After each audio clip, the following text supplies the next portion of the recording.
September 7, 2019, members of the Church of Christ and doctrinal instructees gathered together to attend a special worship service to God, a grand baptism. I was so happy when I saw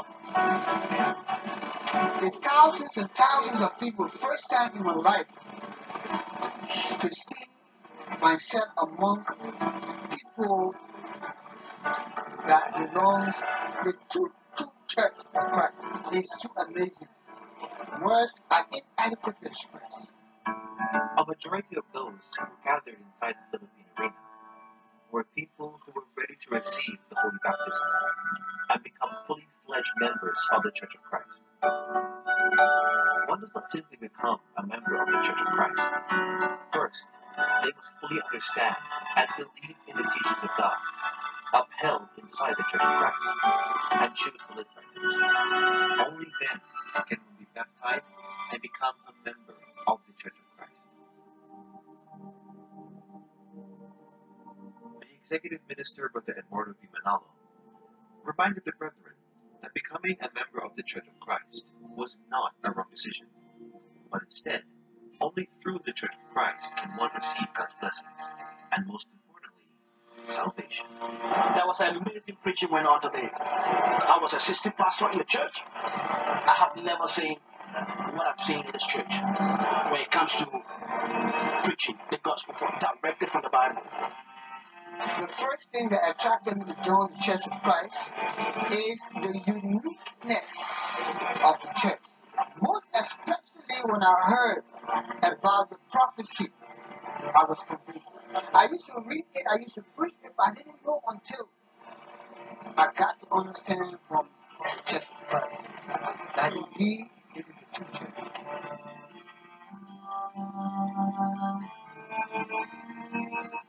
Almost half of the 55,000-seater arena was occupied by baptismal candidates, among whom were former pastors and people from other religions wanting to seek the truth and give glory to God. To see a baptism of a worldwide saint of different races is so great. So I was so happy. I being a former pastor, I'm so thankful to the Almighty God because now I'm becoming a Christian in a true church.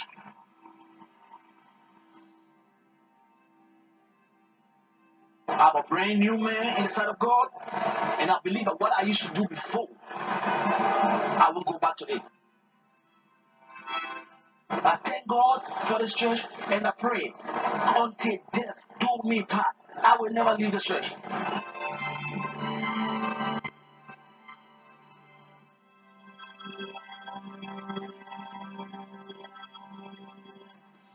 September 7, 2019 also marks the 10th anniversary of Brother Eduardo V. Manalo's blessed.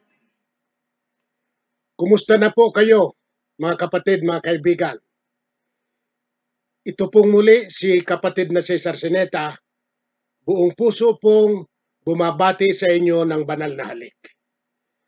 Panalangin ko po lagi na sana'y wala tayong sakit, mapayapang araw-araw kasama natin ang ating pamilya, na wala tayong karamdaman sa ating katawan. Ito po ang Comment on Air. Welcome ko po kayo dito sa Comment on Air. Ito po ay sarili ko po itong channel. Wala pong kinalaman dito ang sino paman, lalong-lalo na po ang pamunuan ng Iglesia ni Cristo. Hindi po ako ministro, mga kaibigan, mga kapatid. Isa po akong diakono. Ito po ay personal conviction ko po ito. Simula pa po nung mabautismohan ako sa Iglesia ni Cristo, ay naging advocacy ko na po ito. Ang ibalita sa anumang paraan ang aking pananampalataya bilang isang Iglesia ni Cristo. Kaya ito po ay pamamaraan ko. Ano po?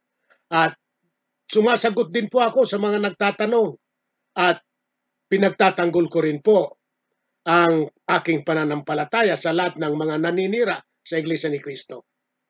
Di lalo na po ngayon nasa social media. Ito po ang naisipan kong mabisa at napakagandang paraan sapagkat yung mga kamag-anak ko, mga kaibigan ko na lalo na nasa ibang bansa na, sa pamamagitan po nito ay naipadadala ko sa kanila itong video to para maunawaan nila bakit ako nag-Iglesia ni Cristo, bakit ako umalis sa Katoliko. Yan po mga kaibigan ang gusto kong maunawaan ninyo.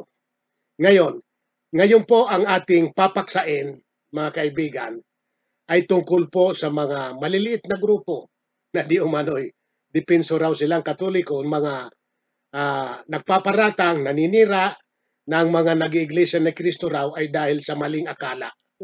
Ito pong si Wendell Talibong. Ayan, maling akala ba yan? Wendell Talibong. At saka, siguro hindi na kailangan patunayan pa kung sugo nga ng Diyos ang kapatid na manalo sa pamagitan ng hula. Sapat na po siguro yan na maunawaan nitong mga naninira sa iglesia sa pangunguna nitong di umano'y marurunong, nagmamarunong si Wendell at saka itong palpak buster. Yan po mga kaibigan, si Mr. Wendell Talibong. Kilalang kilala niyo po siya. Hindi po nasisiraan ang ulo yan. Talaga pong ipinagmamalaki niya ang cross. Gusto niyang malaman ng buong mundo na ang cross ay mabisa na sandata laban kay Satanas. Kaya ganyan po siya. Umaharap siya sa camera, sa YouTube, sa buong mundo para ipaabot sa lahat ng tao sa buong mundo na kailangan ng cross para labanan si Satanas. Hindi po nasisiraan ng ulo yan. Matino po yan. Ang katunayan po niyan, marami pa yan na ipinakikita. Ito po. Ayan po. Mga kasama ni Talibong yan. Ginagaya niya yan. Ayan po. Ginagaya talaga yan ni Talibong. Ayan po. Ayan. Ginagaya niya yan. May cross din sa dibdib. O ayan po. Hindi po nasisira ulo niyan. Talagang matino po yan. Ito pa. Ginagaya niya. Oy! Ayan. Matino ang ulo niya ni Talibong. Ayan. Kaya pala inahawakan niya ang krusarap. Kaya pala ay nais niyang tularan ng Papa. Yung Santo Papa ng Iglesia Katolika, yung pala ang ginagawa rin, yung cross hawak at talagang nasa harapan ng cross hawak ng Papa. Yan pala ang tinutularan ni Talibong. O tingnan mo, kaya pala, o ayan o. Talagang ngayon, ang Papa na sa Roma ang ginagaya niya. Ayan o mga kaibigan o. Ayan o. Ayan. Oh, ayan oh. Hindi po si Raulo niyan ha. Hindi. Matino po yan. Panoorin po natin itong tatalakayin ko ngayon. May kaugnayan po dito kay Wendell Talibong. Mga nag-iidolo kay Wendell Talibong, inaanyayahan ko po na panoorin nyo ang iniidolo. Ayan yan. Hindi sira ang ulo niya. Hindi yan. At sa opisina pa yan ng mga kasama niyang nagpapalayas ng demonyo. Sabi nga sa opisina, oy,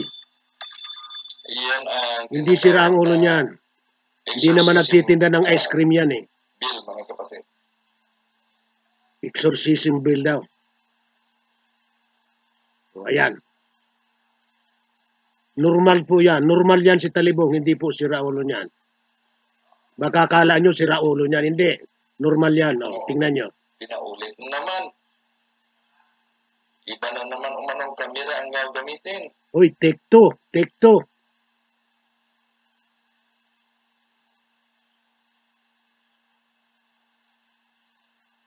Uy, nagantanda na naman sa noot ka ng kamay.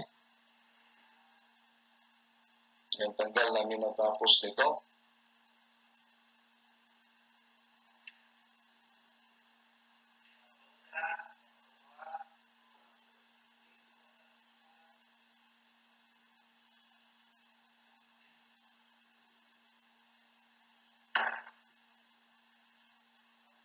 Nalaglag. Nalaglag yung kandila eh. Baka tinapik ni Satanas. Ayan. At natapos ako na grocery, nang pahiga na ako, bigla kong nakita ang liwanag. At nakita ko ang mahal na Birhen Maria. Ang mahal na Birhen Maria mismo. At narinig ko, huwag kang mag-alala. Pagalilingin ko si Chanmore. Kaya, nang narinig ko yan, Nakita mo yung mukha niya, bro? Ha? Nakita mo yung mukha niya? Oo. Nakita ko. Narinig ko pa yung guardian angel na nag-introduce sa mahal na Birhen Maria. Oh. So, nakita ko, di ko talaga yan makalimutan. Pero hindi ako maniniwala yan. Hindi, agad ako naniniwala. Bakit? Even the demon. Yes. Oh, si Saint Padre Pio nga, ilang bisis pinakitaan ng Birhen Maria, pinakitaan ng Panginoon, ngunit demonyo pala. Una, bakit naman ako pakitaan ng, sino naman ako na pakitaan ng Birhen? At yun lang ang kaniyang, delikado yan. Grabe naman to si Talibong. Isip-isipin nyo, nakausap daw niya si Maria. Mukhaan pa. Isip-isipin nyo yan. Kaya pala ang Biblia ay hindi nito inirerespeto. Alam nyo mga kaibigan, yung hindi pa nakakaalam, itong si Wendell Talibong, dinikitan ng isang page, yung isang page ng Biblia, Confraternity Bible, Biblia ng Katoliko, pinalitan yung isang page at pinaimprenta na lagyan ng Holy Catholic Apostolic Church, yung Mateo 16:18, yung sinasabi sa verses, I will build my church, sabi ni Christ. Aba, yung church pinalitan ng Holy Catholic Apostolic Church. Kaya pala ganito ito si Talibong Mandaraya Isip-isipin nyo yan. Biblia, salita ng Diyos yan, hindi inirerespeto. Kaya pala, kasi masamang espiritu ang nasa katawan nito. Demonyo talaga ang nasa katawan nito. Siya mismo may sabi na yung nagpakita raw na Maria doon sa pare, demonyo raw yun. Siya raw, hindi naman demonyo. Sa yun na mismo nang galing Wendell Talibong na ang nagpapakitang Maria sa mga di umano'y gustong pakitaan ay demonyo, katulad mo. Demonyo talaga yung nasa katawan mo. Kaya pati Biblia hindi mo nire-respeto Nahulog ka na sa lahat ng kasinungalingan. Isip-isipin nyo, lahat na lang gusto mong pasukan. Iba na ngayon, Wendell Talibong. Napakarami ng Katolikong bukas at alam na ang kalukuhan ng reliyon na yan. Maliban lang dun sa grupo mo na kung tawagin nga yan ay Katolikong bangaw, mga kaibigan. Kung napapansin po ninyo, ang ipinakikita ko po ngayon sa inyo ay yung mga pagtatagumpay ng Iglesia ni Cristo. Alam niyo ba kung bakit? Itong sa Talibong, kung manira ito sa Iglesia, ay talaga naman ang Iglesia ni Cristo raw ay kulto, sulpot, kulto. At ang mga nag-iiglesia ni Cristo raw ay sa maling akala. At ang Iglesia ni Cristo raw ay pabagsak na. Lumilipat na raw dyan sa Katoliko. Yan ang mga paninira nito si Wendell Talibong. At ang napakasama pang paninira nito, si kapatid na Eduardo B. Manalo, ang tagapamahalang pangkalahatan ng Iglesia ni Cristo, tinawag nitong tagapahamak. Sa halip na tagapamahala, tagapahamak raw si kapatid na Eduardo Manalo. Nakita nyo naman. Yan lang kung makikita ninyo yan. Karamihan dyan, Wendell Talibong Katoliko. Ang dapat sana, hindi kayo dipensor ng Katoliko. Dapat sana, ang idepensa mo, Iglesia ni Cristo. Bakit? Maraming natutulungan ng Iglesia ni Cristo. Karamihan dyan, Wendell Talibong Katoliko Dapat sana pasalamat ka sa Katoliko o sa Iglesia ni Cristo. Baliktad sinisiraan mo, inaaway mo kami. Tapos babaliktarin mo kami ang naninira. Noong parang naninira kami. Hindi ugali ng Iglesia ni Kristong naninira. Kaya itong si Talibong, baliktad ang isip nito Huwag po kayong magagalit sa akin. Kasi may nagsasabi na bakit ko raw sinasabi na si Wendell Talibong ay si Raulo. Sinasabi ko nga ho na hindi siya si Raulo kasi kung mapapanood po ninyo ang ginagawa ni Talibong, sa mga hindi nakakakilala kay Talibong, baka isipin na sisiraan ng ulo. O, isip-isipin nyo, yung krus hawak lumiligi doon sa kwarto nung ng di umano'y opisina raw yun ng mga kalaban ng demonyo. Pagkatapos doon nagwiwisik at hawak ang krus. Ay, anong masasabi nyo yan? Kaya wag po kayong magagalit sa akin. Hindi po yan pang personal kay Wendell Talibong. Sinasabi ko lang po ang totoo. Ang namimersonal pong napakasama si Talibong. Isip-isipin nyo, si kapatid na Eduardo Manalo na wala na pong ginawa kundi ang tumulong sa kapwa at karamihan po Katoliko tinutulungan, sinisiraan niya. Personal na hindi totoong sinasabi ng tagapahamak daw. Nakita nyo naman, tagapahamak ba si kapatid na Eduardo niyan? Kaya dapat sana yung style mo ipagtanggol ang Iglesia ni Cristo. Hindi, sinisiraan, kinakalaban. Kasi, ang talagang totoo naman, hindi naman talaga nagtatanggol yan. Kasi nagmamarunong lang yan Maraming hindi alam sa Katoliko yan pagkatapos magtatanggol pa. Yan lang ang alam niya. Siguro yung magaling siyang magpalayas ng demonyo. Demonyo rin ang nasa katawan. Kayo pong mga tagasunod niyan, huwag kayong maniwala kay Talibong. Pag pinaniwalaan yung ginagawa niya sa Diyos, ay delikado kayo. Napasukan kayo ng espiritu, ng masamang espiritu. Paniwalaan nyo na si Talibong, ang ginagawa niyang yan, hindi sa Diyos yan. Hindi kay Kristo yan. Sa demonyo yan. Kasi pag pinaniwalaan nyo sa Diyos yan, delikado kayo ng masamang espiritu. Delikado talaga kayo. At huwag nyong susundin na huwag niyong paniwalaan na ang krus anting-anting na takot si Satanas dyan. Kisatanas nga yan. Baka mamaya, mayroon taong pinasukan ng masamang espiritu, ginanyanin ng krus, saksaking kayo kung may dalang.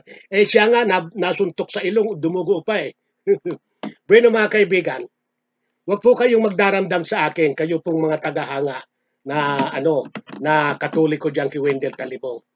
Ang sinasabi ko po, hindi paninira. Kita nyo naman paninira ba yung ganon? Kitang-kita nyo. Bueno, gusto ko pong balikan ang sabi ko, hindi lang si Talibong sa Bicol ang nagsabi na nakakita kay Maria, nakausap si Maria. Hindi lang siya. Ito po ay medyo ulitin ko para maliwanag sa atin. Kasi nung ikwento ko po yon sa sinundan nito doon sa Season 4, ay marami pong kulang yun. Kasi yun po ay narinig ko lang sa isang Katoliko din. Si Billy, ikinuwento po sa akin na alam daw niya yon. Ngayon, sinyasat ko po sa Google. Nasa Google pala. Kaya para wag tayong magkamali, bagamat hindi totoo itong mga nasa Google na ito, pero basahin natin para malaman natin yung buong kwento nung madre na Teresita Castillo na nagpakita sa Lipa City at yung pala ay sa Batangas yun, hindi sa Bataan yun. Kasi nasabi ko nung nakaraan Batangas, Bataan pala yan. Ito po, binasa ko po ito sa Google. Talibong, o mga dipensor Katoliko, tingnan nyo sa Google ang kwento nitong madre na gustong magmadre na di umano ay nakita si Maria sa Lipa City ito. Babasahin ko po Ang pangalan nito ay Teresita Castillo. Came from an educated and religious family that may have influenced her interest in religious works. She was the youngest of 7 children of former Batangas Governor Modesto Castillo. At the time of the apparitions, Teresita's father was judge of the Court of Industrial Relations. The Castillos were very influential in Batangas Province, Philippines. Castillo celebrated her 21st birthday by escaping early in the morning at 5 from her father's house to enter the Carmelite Monastery of Lipa. Teresita's entrance into the monastery was not well received initially by the family, who tried all means to get her back. Teresita steadfastly refused to return to home. Ayan po ang kwento. Anak pala ito ng pamilyang relihiyoso. At noon, itong si Teresita Castillo, ang kanyang ama, nung mangyari yon ay judge po ng Court of Industrial Relations. Maaring buhay pa ito. At ito po ay naging Batangas Governor. At ito po ay si Governor o Judge Governor Modisto Castillo ng Batangas sa Lipa City. Ayan, kaya muli ko po itong binasa sa inyo galing sa Google para makumpleto yung ating kwento. Kasi po nung nakaraan ito, doon sa Season 4, kwento lang po sa akin yon ni Billy, isa pong Katoliko. Minimission ko po yon na nagkwento sa akin yan kasi binanggit ko sa kanya yung mga apparitions na yan ni Maria sa buong mundo. Ay nabanggit niya yon na sa Pilipinas niya mayroon yan na noon na hindi pa niya nagtatagal yun. Siguro anya mga 1948. 1948 nga po yon. Ayan nga po. Di malinaw ngayon na itong si Teresita Castillo pala ito ay nung birthday niya sa umaga, walang malay, walang alam yung mga pamilya na pumunta ito sa doon sa kumbento kung saan pwede kang mag-apply ng madre. Kaya kung tawagin ito pollutant mother. Yan ang tawag sa kanya mga kaibigan Bueno, tuloy natin At ito po ang pagpapakita raw dito kay Carmelita, Teresita Carmelita. The apparitions of Lipa are said to have occurred in the Philippines to Castillo, a Carmelite postulant. Postulant pala. Ibig sabihin ng postulant, nag-a-apply siyang maging madre. Yan ang kaulugan niyang Carmelite postulant, yung mga gustong magmadre. Castillo said that around 5 p.m. on September 12, 1948, the feast of the Holy Name of Mary, she saw a vine in the garden shake, though there was no wind at all. A woman's voice told her to kiss the ground in return for 15 consecutive days. Ayan. Nasa garden siya, nakita raw yung puno na lumuyugyog, yung sanga, ay wala naman daw hangin. Nang tingnan raw ni Juan, narinig niya ang boses ng isang babae at inutusan niyang humalik na naman sa lupa. Isip-isipin nyo yan. Yung doon sa, yung Bernadette, pinakakain ng damo. Ito naman, pinahalik sa lupa. Isip-isipin nyo yan. Sa mga kwento lang na ganun, hindi mo paniniwalaan Magkakakontra-kontra Samantalang, dito si Maria maawain. At mamaya po babasahin ko yung anong pagturing niyang kay Maria. Isa po yan sa pinakadahilan ba't ako umalis po sa Katoliko. Hindi po maamin ang konsensya ko yung panalangin dyan Ito pa po.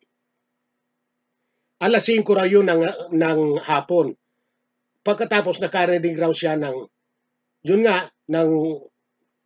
boses na sinabi sa kanya, humalik sa lupa. Ngayon, pagkaraan ng 15 araw, binalikan niya Lord Ground. Ito pa. The next day, September 13, Monday, again at 5 in the afternoon, Castillo returned to the place, knelt down, and intended to say the Hail Mary. Ayan, lumuhod na, nanalangin siya ng Hail Mary. She had only reached the praise of full of grace. Ayan, hanggang doon lang sa full of grace, kasi Hail Mary full of grace. Hanggang doon lang, when again, divine move. Pagkatapos nakita naman yung sangan ng kuhay ko, gumalaw na naman. A beautiful lady appeared. A golden rosary hanging on her right hand. The lady's dress was simple and pure white, held at the waist by a narrow cloth belt. Her feet were bare and resting on clouds about 2 feet above the ground. On September 14, Tuesday, the first shower of rose petals took place. Some nuns found fresh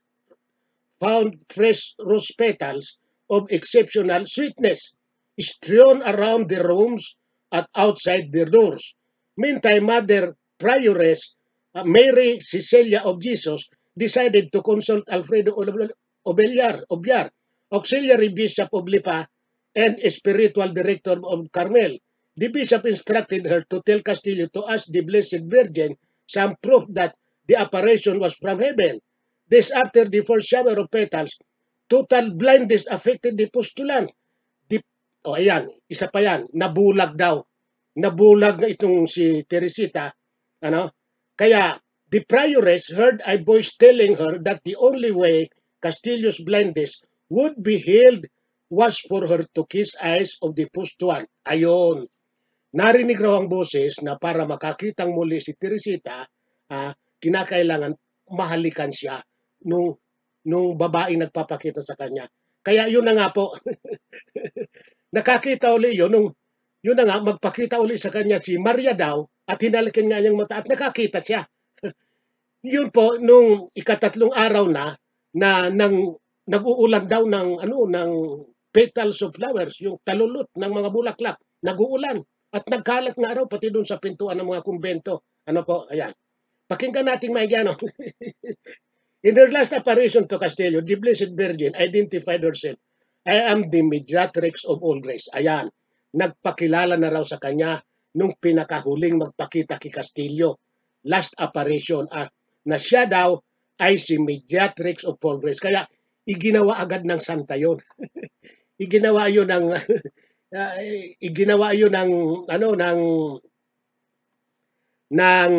ng Rebulto, na Saint of Mediatrix of all grace. Alam po ng mga Tagalipayan. Pagkatapos noon, reportedly many conversions and healings occurred. Marami ng panggagamot doon. Ayun. Distress from the investigation resulted in long illness for Castillo. Nagkasakit, who eventually had to voluntarily leave the convent as he failed to complete the required length of his stay for a novice. She later assisted in compiling and transcribing an English-Tagalog dictionary. Ayan, nagkasakit siya, hindi na natapos yung kanyang pagmamadre. Umalis na siya doon. Pagkatapos, anong nangyari noon? According to the visionary nun, throughout her 19 appearances, 19 pagpapakita rin pala, kasi ginaya yung pagpapakita doon kay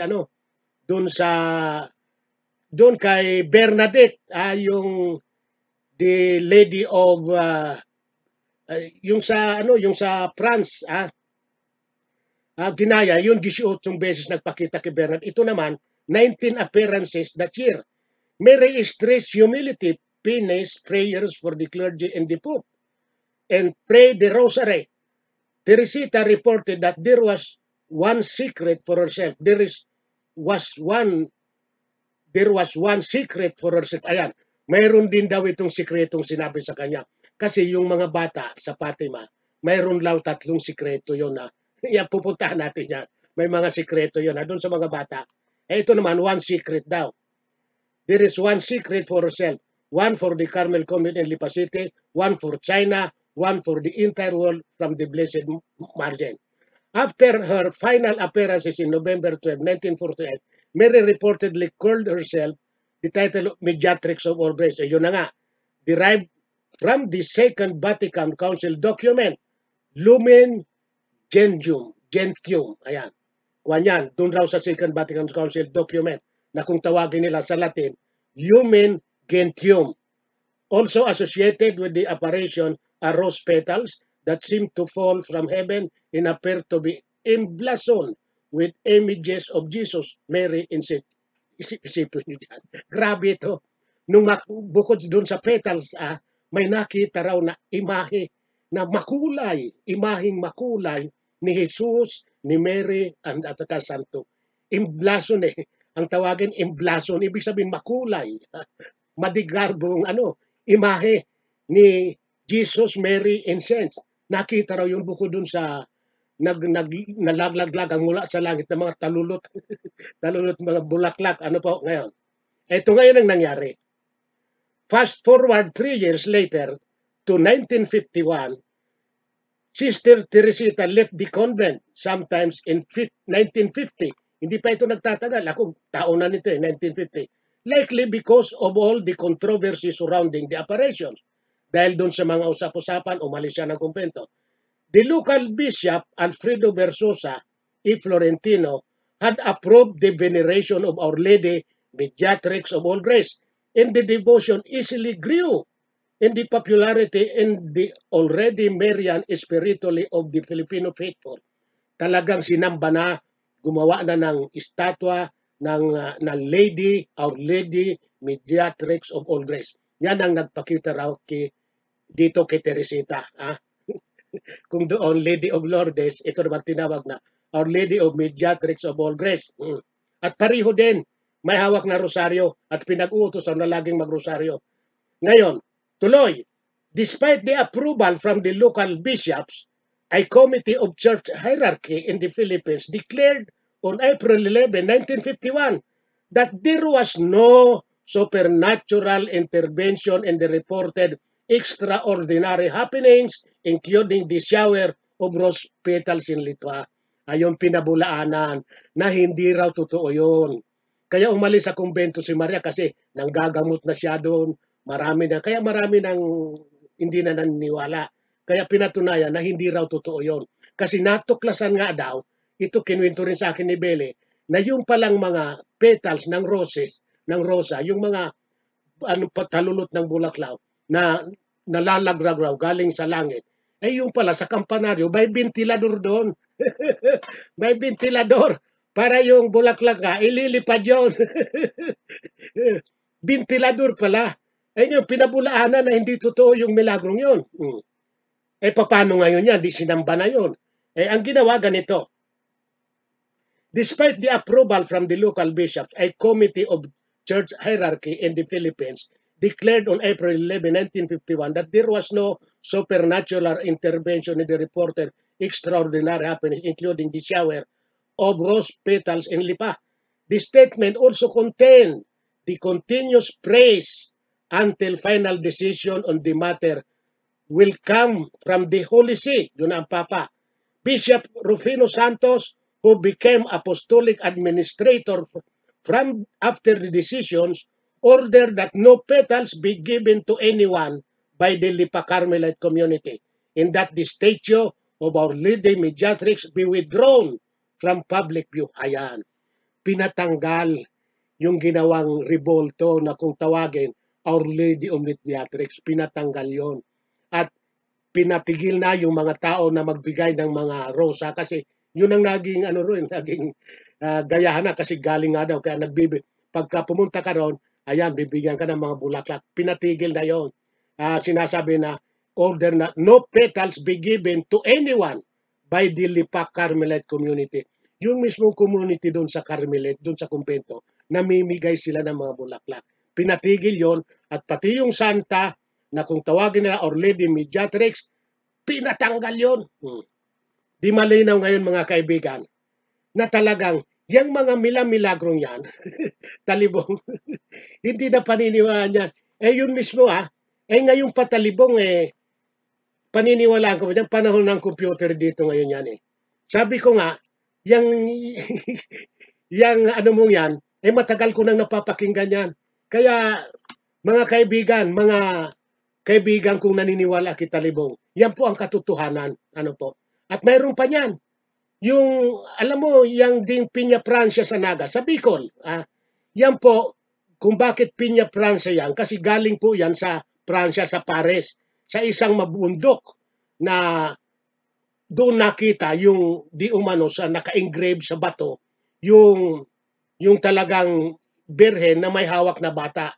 Yun ngayon ang Piña Francia, kung tawagin Piña Francia. Yun ngayon ang yung pinagpipista sa Naga na madalas nawala din noon yan at pagkatapos nag-donate si First Lady Imelda Marcos dyan na para may gamitin sa pista hanggang sa dumating ang araw nakita sa Maynila hawak pala ng Catholic Bishop of the Philippines yung revoltong nawawala na matagal na nawala na kumahabang istorya po so shortcutin ko na lang ngayon magpipista September 8 bumabagyo yung bang bagyong Rosing bagyong Ruping, pinakamalakas na bagyo rin yun, bagyong Ruping. Aba, kahit bagyo na, iprinosisyon yun, papuntang Bicol. Talagang may combo yun papuntang Bicol na kahit bagyong bagyo. Ngayon, nung makarating na sa Naga, ayun, milagro daw walang nangyari kasi ang lakas ng bagyo nakarating doon. Hanggang sa bagyo, milagro nga doon, di baha yung kuryente. Iprinosisyon na naman yun. Kaya, ayan, milagro na naman yun. Ngayon, wag niyong kaliligtaan, 1972, itong sinasabi ko sa inyo, 1972, doon din sa Naga, the operation, doon sa Naga na laging doon nila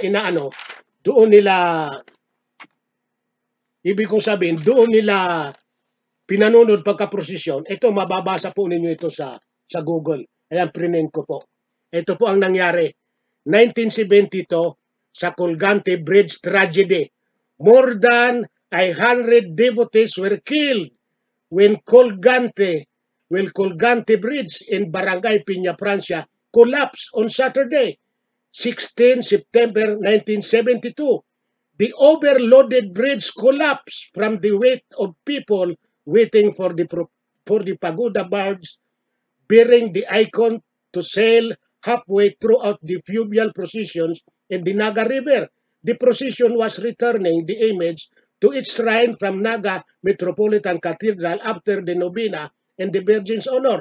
Naga was at the time simmering with rumors of a supposed meeting between leaders of the insurgent New People's Army and Jose Maria Sison, Secretary General of the Communist Party of the Philippines. This made headlines in papers such as Naga Times the day following the accident. Ayan. Kasi nung panahon na yan, ay sikat na sikat ang NPA 1972. Si Jose Maria Sison ay magkikita nga. Yun ang headline. At naging headline din dyan na ito ngang Piña Francia ay bagyo, ay iuwi sa Naga at milagro daw yon. Ngayon, yung mga devotees noon na pumunta roon para manood, mga kaibigan, 1972 yan, nagiba yung tulay, yung Colgante, at mahigit 100 ang patay. Isip-isipin nyo yan. Kung totoo yan na si Maria ay ina ng Diyos, Diyos na makapangyarihan, bakit naman papatayin niya yung mga tagahanga niya? Mahigit 100 pinatay niya. Kita nyo na? Kaya sa kwento lang makikita ninyo, sa pangyayari, hindi mo mapapaniwalaan kung gagamitin natin ang isip, ay hindi natin matatanggap yung ganon. Ang Diyos hindi Diyos ng kaguluhan. Hindi, dyan lang sa Quiapo, pista ng Black Nazarene. Ang gulo-gulo. Mayroon ng mga namamatay dyan, nasusugatan lahat. Pero sige pa rin. Kasi binulag nga ng Diyos ng sanglibutan. Binulag na ng demonyo. Ganon yan. Mga kaibigan ko, mga kamag-anak ko sa Bicol, dyan sa Punso Pulang, nakita ko, mayroon naman kayong patron na ginagaya nyo sa Naga, Piña Francia, ginawa nyong patron sa Obalew, at ipinoprosesyon nyo din doon sa ilog na halos wala ng tubig. Baka bumaha yan, sasabihin yung milagro, ay magprosesyon ko yan, malunod kayo. Huwag kayong maniniwala dyan. Ayan. Kung totoo yon, hindi papayag na mahigit 100 nagiba yung tulay sa bigat, sa dami ng tao, overloaded. Sinasabi sa kasaysayan, nagiba yun, maraming namatay, mahigit 100. Siguro hanggang ngayon, mayroong pang mga buhay na naging biktima niyan. Makapagkukwento sila ng sinasabi ko at nababasa rin sa Google yan. Bueno mga kaibigan, hindi na po ako pakahaba, ay siguro naman sapat na po yan. Ano? At nais ko pong sa susunod po, yan din ang papaksay natin, mga milagro yan. At talaga pong hindi mo mapaniniwalaan kung gagamitin lang natin ang isip. Ano po? At saka, kung tayo'y matatalino at talagang hindi pa tayo nasisira ng ulo na gaya ni Talibong, hindi natin paniniwalaan si Talibong. Ano? Yung magpakita sa doon kay Bernadette, pinakain ng damo si Bernadette. Nung magpakita naman dito kay Teresita sa Lipa City, pinahalik sa lupa. Isip-isipin nyo yan. Pinahalik sa lupa. Bakit pahalikin mo sa lupa, Kinsi Maria? Hindi sana pinahalik na lang sa kamay. Magmano ka. Halikan mo itong kamay ko. Isip-isipin nyo yan. At pagkatapos, nabulag daw si nagkasakit. Mga kasinungalingan yan, hindi totoo yan. Hanggang ngayon, siguro buhay pa ang ama niyan o mga kamag-anak sa Lipa City. Sa Batangas yan, hindi para sa Bataan. Kasi nabanggit ko Bataan, Batangas pala yan. Kaya tinignan ko sa Google para makumpleto yung kwento na ikinuwento sa akin ni Billy, yung katolikong minimisyon ko. Bueno mga kaibigan, uulitin ko po mga Bicolano, mga kamag-anak ko, mga kaibigan ko dyan sa Pulangi. Huwag kayong maniniwala dyan sa Piña Franciang yan. Hindi totoo yan. Huwag naman loobin ng Diyos na malunod kayo sa baka bumaha sa ilog, dyan sa ilog, papuntang Ubale, bumaha yan, magprosesyon kayo, baka malunod kayo. Sana wag naman mangyari, sana walang mangyari dyan habang pinagpipistan nyo yan. Hindi totoo yan. Ano? Bueno mga kaibigan, eto na. Nais ko pong batiin uli yung mga mini-mission ko po dyan sa Bicol, sa buong mundo. Ano? Kasi nagkalat na sila eh. Yan po, sila Estrella Borbe sa Pulangian, si John Borja, si Ruth Borja, si John Duran. Yan po, karamihan po niya nasa New York, ang mga Borja. Teresita Borja, Marilo Borja, si Rico King Borja, si Vicente Borja, Arnel Borja, Tony Borja. Lahat po yan nasa New York na sana ay magsuri po kayo. Pwede po kayong umimbita ng ministro sa Iglesia ni Cristo. Marami na pong lokal dyan sa California, sa New York mismo. Ano? Marami na po dyan. At sa Pilipinas naman si Hayan K. King at saka si Jocelyn, si Alex Sineta, si Saldi at Tex Sineta. Bibilisan ko na po ito sapagkat marami akong gustong i-shout out. Si Gomerciendo Porte, Glinda Real, pati Carpio Sineta, si Paul McKinney, Billy, yan ang nagsabi sa akin tungkol dyan kay Teresita. Astor Sineta, Nueme, si Mark, isang pamilya yan. Joey Sineta, Arlene Asarcon, sa Toronto po yan. Si Jesus Sineta Opeda, si Susan Opeda Almonte, Chona Borja Sineta sa Florida. Ano po? At si Rosalia Catsuela sa Pilipinas po yan. Teodora Beltran, si Rahasya Maribuhok, at si Josephine Rosagaran. Ito po, dati manager ko yan sa pinagtrabahoan ko. At si Henry Samson Jr. At ganon din mga kaibigan, babatiin ko na rin yung mga kasama ko dati sa media sa Pilipinas para naman maalala nila ko. Ano? Unang-una na po si Aya Yupanco. Mga kasama ko po yan sa Western Police District. Ayan. Si Aya Yupanco, si Joey Dizon, si kapatid na Wing de la Puente, si Jenny Silso Bardiaga, ano po, si kapatid na Nilson Lubang, si Benji Liwanag Jr. sa WPD yan, si Mir Laison, ang magsasakang reporter po yan, si Mayan Corbera, si Jaime Malayo, si kapatid na Eli Saludar, si Vic Dillon Lima, si Charlie Caloy Mendoza, si Ellen Matienzo, hindi ko na nakikita si Ellen sa Net25, si Kato Nying Taberna, mga kasama ko po yan sa Eagle Broadcasting, si Jerry Baha, si Vic Sumintak, ano? Si kapatid na Benji Adalia, si Alma Angeles, ano? Mga kasama ito si kapatid na Benji, nasa DCM iya, ano sa DCEM, ano po, anchorman siya at maaring ministro na ito ngayon si Benji Adalia. Ano po, mga nakasama ko rin sa radyo yan. Yan po mga kaibigan, at bago ko malimutan, si Carix Cayano ng Comment on Air. Ano po? At yan po mga kaibigan, at yung ilan, babasahin ko na rin yung ibang mga kapatid na sumusuporta sa akin, mga nagsusubscribe sila. Ano po? Si Master How Asukara, Bambin Belin, si Daniel Dueñas, lokal ng Pag-asa, Kapas Tarlac, si kapatid na Edwin Lanzaderas, Antonio Jumipit, Everett, Washington, USA, si Edith Baxall sa Batchiba, London, ano sa Battersea,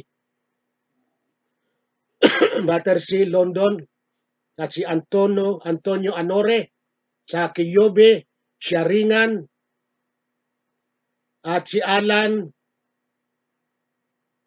Sia Bay, at saka si Soledad Bartolo sa Winnipeg, Canada.